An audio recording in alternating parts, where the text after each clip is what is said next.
పూజించడం పూజారి వంతు వరమివ్వడం అన్నది దేవత ఇష్టం. ప్రేమించడం ప్రేమికుడి వంతు కరుణించడం అన్నది ప్రేయసి ఇష్టం.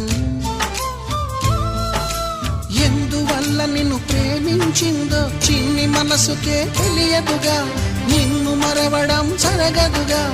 ఎందువల్ల నువ్వు కాదన్నావో ఎదురు ప్రశ్నలే వేయనుగా, ఎదురు చూపులే ఆపనుగా. ఏనాటికో ఒకనాటికి నీ ప్రేమ సాధిస్తా. నిన్ను చూడాలని ఉన్నా,